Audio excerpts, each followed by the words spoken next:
Abuso do poder econômico e uso indevido dos meios de comunicação social. O substrato fático diz respeito exatamente ao desvirtuamento doloso do mecanismo de direcionamento do Google.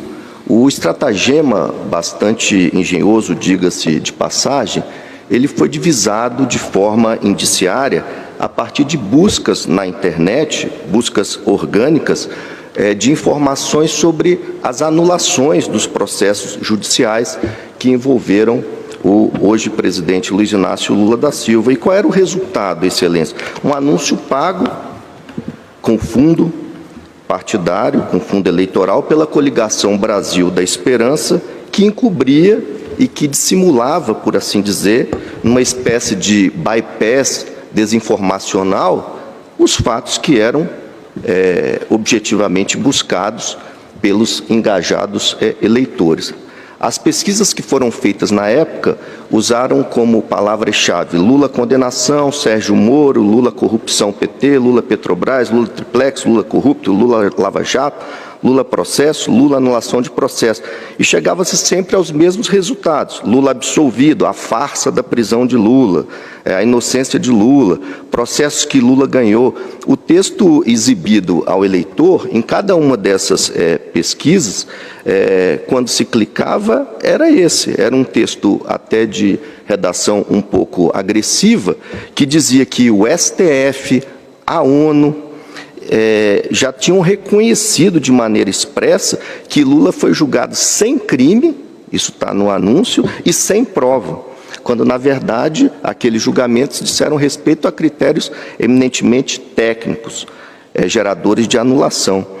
Fazia-se menção, inclusive, à fala do jornalista William Bonner, no sentido de que Lula não devia mais nada à justiça. Dizia-se mais que Sérgio Moro, que era o juiz da causa, era um juiz ladrão. E, numa espécie de paralelismo com o futebol, se dizia que Lula tinha sido retirado daquela partida para que outro pudesse vencer por um juiz imparcial. Tudo foi contratado junto ao Google para atingir, naquele espaço temporal, até o ajuizamento da ação, 2.500.000 acessos, 2.500.000 pessoas por meio desse buscador. As provas colecionadas aos autos, ao INPOS, já que se trata de uma investigação, deram conta de que o PT, na verdade, comprara o domínio de mais de 50 termos de pesquisa. Os termos de pesquisa estão, inclusive, constando da tabela do memorial, a folha 4, que foi distribuída a Vossas Excelências, e a intenção parecia clara: manipular, falsear a verdade dos fatos, editar uma verdade mais conveniente.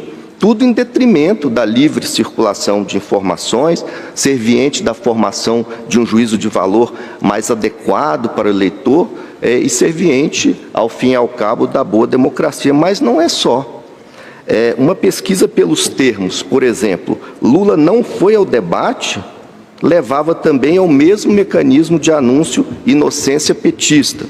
A campanha, então, que falseava essas buscas não se limitava a consultas relacionadas aos escândalos de corrupção e às condenações de Lula, mas a outros assuntos, sem qualquer vínculo aparente com a referida temática, sem qualquer vínculo aparente com a pesquisa. Os achados eram numerosos, eram inquietantes e eram impactantes. Foi então que o eminente relator, em decisão com a qual a defesa se permite discordar às inteiras, determinou a produção de provas amplas, inclusive potencialmente contrárias aos interesses do próprio autor. O eminente corregedor determinou que a empresa Google apresentasse todas as campanhas publicitárias de Lula e de Bolsonaro e as palavras indexadas em cada uma das campanhas. Houve resignação dos investigantes, ora revigorada da tribuna, para escrutínio final da Corte.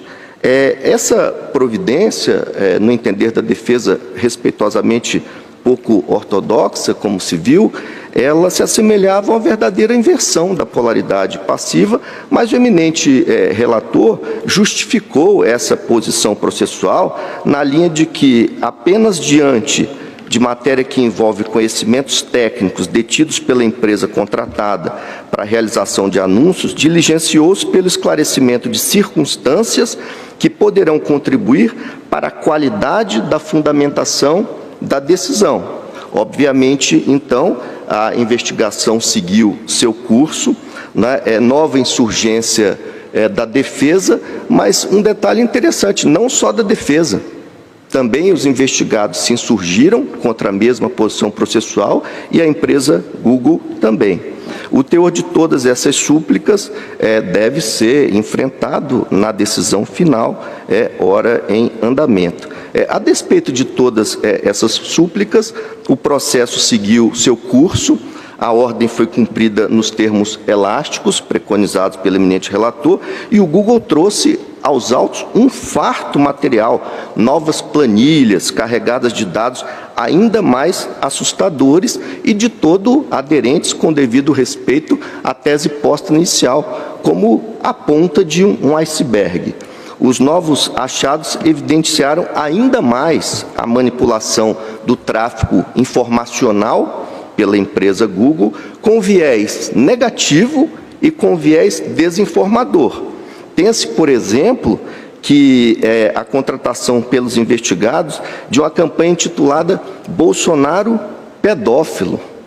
Inúmeras palavras-chave, inclusive nem remotamente ligadas ao referido ponto, conduziam a essa grave acusação de pedofilia, um crime gravíssimo.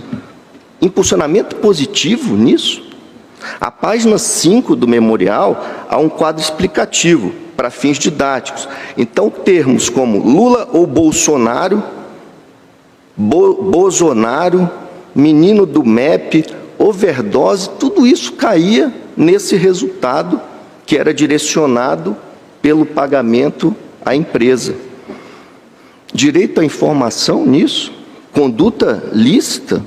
Sem gravidade, fechar os olhos para o que se contém na resolução TSE 23610, dar de ombros a um comportamento como esse, há fair play eleitoral nessa conduta, houve sim manipulação dolosa, monetizada, do maior buscador de informações do mundo, que tem mais de 3 bilhões e 500 milhões de acessos por dia. É considerado pela doutrina especializada, não só em direito eleitoral, a plataforma de publicidade mais poderosa do mundo nos tempos atuais. E na era digital, Excelência, chega a ser enfadonho repisar a imprescindibilidade desses buscadores de informação. Quando se tem qualquer curiosidade, recorre-se ao Google. Quando surgem dúvidas e procura-se equacionar precisões, recorre-se sem demora também a esses sites de busca, a internet, ao Google. Pessoas do mundo inteiro, brasileiros, eleitores, sempre recorrem à internet dessa forma.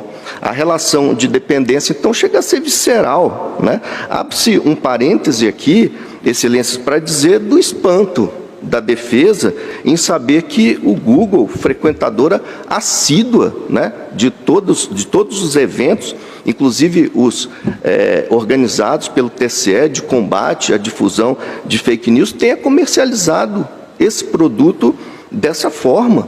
Desde quando atos ilícitos podem ser objeto de contrato? À luz de que direito posto? A ilegalidade, no caso, é visível, ela é palpável, ela salta aos olhos. A jurisprudência do Supremo, na DI 3471, melhor dizendo, faz alusão que se contém no artigo 19 da Declaração dos Direitos do Homem, da Declaração Universal de 1948, receber, está no texto, por qualquer meio independente de fronteiras, receber informação limpa, livre dessas achegas de desnaturação. Essa prática empreendida pelos investigados, ela atenta a um só tempo contra o texto da resolução, contra todo o esforço que o tribunal tem feito no protagonismo nacional de combate às fake news e fere de morte, por assim dizer, o princípio da autenticidade eleitoral. Os investigados, portanto, com esse comportamento írrito e